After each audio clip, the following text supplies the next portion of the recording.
lors d'une récente rencontre avec les militants de l'Alliance nationale pour le changement, à Lemay, Jean-Pierre Fabre, figure de proue du parti, a abordé avec sérénité la vague de démissions et de défections qui touche son organisation. Face à ces départs, le leader de l'opposition togolaise a adopté un ton résolu, refusant de les percevoir comme un signe de faiblesse. On a tant parlé de démission, de défection. Ce sont des choses normales dans la vie d'un parti vivant, a-t-il déclaré, comparant ces soubresauts à des vents contraires qui ne sauraient détourner l'an de sa trajectoire.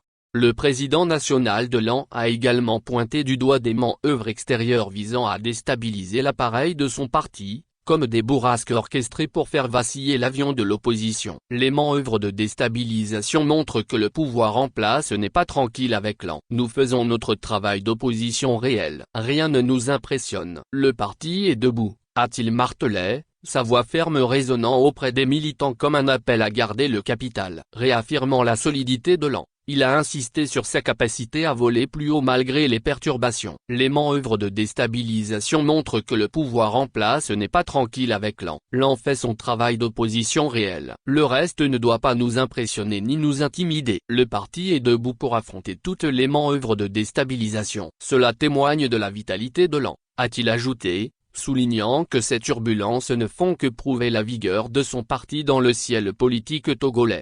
Abordant la révision des listes électorales, Jean-Pierre Fabre a dénoncé une stratégie délibérée visant à marginaliser l'opposition. Les processus électoraux sont organisés pour empêcher l'opposition de participer au scrutin, et cela s'est encore vérifié, a-t-il indiqué. Il a notamment critiqué la prorogation d'une seule journée accordée pour la révision des listes dans la zone 1, jugée insuffisante par l'AN. Le parti a adressé une correspondance au gouvernement pour exiger une meilleure préparation du processus électoral, plaidant pour une co-organisation des élections par l'opposition et le parti au pouvoir. Nous voulons des élections inclusives, préparées conjointement pour garantir leur transparence, a insisté Fabre. En mobilisant ses militants, le leader de l'AN les a exhortés à se rendre nombreux au meeting prévu le 27 avril sur le terrain d'Akassime, afin de renforcer la dynamique du parti face aux défis électoraux à venir.